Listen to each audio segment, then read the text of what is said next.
그럼 우리 아이들이 이걸 지킬 수 있을까? 그럼 지키기 위해서 어떻게 해야 될까? 우리 세대같이럼 그냥 놔두고 있는 그런 세대가 될까? 아닐 것 같은 거예요. 시대가 바뀌었거든요. 그때는 그런 시대였어요. 근데 지금은 그러지 않거든요. 그러면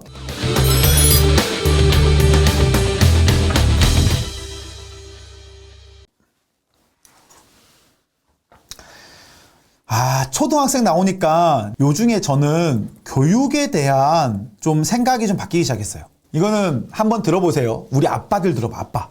우리 그런 거 하잖아요. 우리 아이들을 키우다 보면은 아이들을 학원을 보낼 때가 있어요.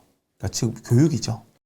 그러니까 저는 어느 순간에 이제 돈을 벌고 하면서 여러 생각이 들더라고요. 그리고 아이에 대한 교육에 대한 생각도 많이 바뀌기 시작했어요. 왜 그러냐면요. 와이프가 학원을 좀 더 보내고 싶대. 보내고 싶은데 그 학원은 국어도 있고, 그 다음에 뭐 놀이 학교도 있고, 그 다음에 뭐 음악도 있고, 뭐 뮤지컬도 있고, 뭐 많아. 피아노도 있고, 뭐가 많아. 그래서 제가 물어봤죠. 야, 나 어렸을 때 우리 엄마가 피아노 학원 보내줬어. 근데 아무 쓸데 없었어. 그렇잖아요. 우리 어렸을 때 그랬잖아요. 우리는 뭐 주산학원이에요? 그 주판하는 거? 뭐 그런 데 다니고 있잖아요. 웅변학원. 이 연사 씩씩하게 외칩니다. 뭐 그런 거 다녔잖아요. 그런 거를 많이 보고 자랐는데 놀이학원을 다닌다고 했는데 놀이학원 다니면 뭐가 좋니? 라고 했더니 창의력도 좋아지고 뭐 스트레스라든지 이런 걸 뿜을 수 있는 게 좋아졌다 하더라고요. 야, 애들이 스트레스 왜 받아? 막 그런 얘기 했거든요. 근데 그러면서도 요즘 드는 생각은 아이들에게도 재테크를 해야겠다라는 생각이 들더라고요. 그러니까 저는 어느 순간에 학원 보내는 것도 재테크라는 생각이 들었어요. 그럼 또 그럴 수 있죠. 야, 너는 아이들 갖고도 재테크하냐? 야, 너 좀 그렇다, 야. 근데 제가 생각하는 재테크라는 것은요, 그런 거죠. 전 아이들이 2명 있습니다. 한 달에 예를 들어서 300만 원의 학원비가 나가요. 물론 뭐 이렇게 안 들어갈 수도 있죠. 그냥 예를 드는 거예요. 그러면 우리 아이들 1년에 3,600만 원이에요. 예를 들어서 10년이면은 3억 6천만 원이에요. 그렇죠? 그러면 15년이면은 5.5억이거든요. 그럼 내가 15년 동안 우리 아이들을 위해서 5억 5천만 원을 투자한다라고 생각하는 거예요. 물론 이 금액은 다 다를 거예요. 근데 제가 왜 이런 얘기를 드리냐면요. 우리 동구미 아빠들 이런 생각 한번 했으면 좋겠어요. 저는 그런 생각하죠. 내가 만약에 죽을 때 어쨌든 저의 재산을 이제 애들한테 줄 수도 있잖아요. 내가 만약에 우리 아이들한테 10억을 줬어. 그랬을 때 우리 아이들이 과연 이 돈을 지킬 수 있을까? 라는 생각이 들더라고요. 저는 더 불리지도 않았으면 좋겠어요. 그냥 지키고 자기들의 삶을 살았으면 좋겠어. 그런데 이 돈을 지키지 못할 수도 있지 않을까 생각이 드는 거예요. 시대가 많이 바뀌어 있으니까. 우리 때는 다른 시대를 갖고 있잖아요.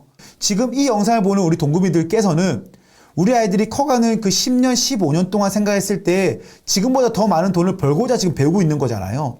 그럼 분명히 동구미들도 10년, 15년 뒤에는 이거보다 더 큰 재산을 가지고 있으실 거예요. 왜? 공부를 열심히 하니까. 그래 될 거라 믿습니다. 자, 그랬을 때 그럼 우리 아이들이 이걸 지킬 수 있을까? 그럼 지키기 위해서 어떻게 해야 될까? 우리 세대같이럼 그냥 놔두고 있는 그런 세대가 될까? 아닐 것 같은 거예요. 시대가 바뀌었거든요. 그때는 그런 시대였어요. 근데 지금은 그러지 않거든요.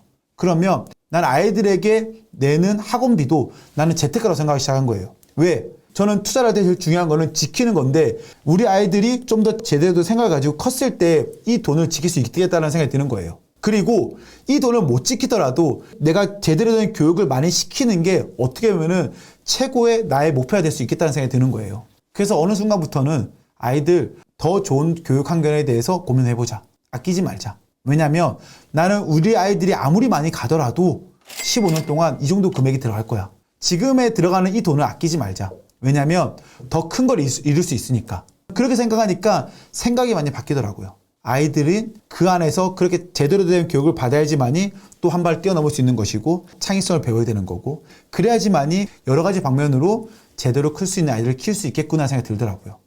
그러면서 저는 이제는 우리 아이들의 교육의 방식에 대해서도 조금 더 고민을 하고 얘들한테 더 좋은, 더 괜찮은 교육에 대해서 심어줄 수 있도록 노력할 거야 라고는 생각이 많이 들더라고요. 내가 죽을 때 좀 더 작게 준다고 해서 얘네들이 힘들어한다? 그게 아니잖아요. 제대로 된 교육을 받고 그 교육을 통해서 더 많이 벌 수 있잖아요. 그리고 그걸 또 고마워할 수 있잖아요. 그러니까 그렇게 좀 생각하면은 많이 좀 생각이 바뀌지 않을까 생각이 들어요. 뭐 우리 어머니들이야 괜찮죠. 근데 이런 학원비 때문에 어머니와 아버지들 많이 싸우잖아요. 왜냐면 정말 이거는 눈에 보이는 거거든. 근데 우리는 조금 더 길게 가면 좋겠어요. 길게 생각하면은 이런 부분에 대해서도 좀 더 마음이 열리지 않을까 생각이 듭니다. 그래서 저는 이제 요즘에는 우리 아이들의 교육에 대해서는 많이 아끼진 않아요. 그전에는 정말 아꼈거든요.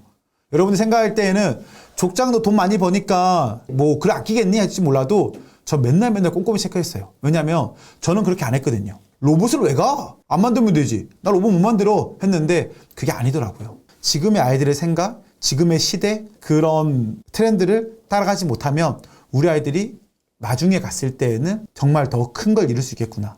어떻게 보면은 최고의 재테크는 우리 아이들에게 하는 게 맞겠구나라는 생각이 들었습니다. 다를 수도 있어요. 근데 저는 그렇다고요.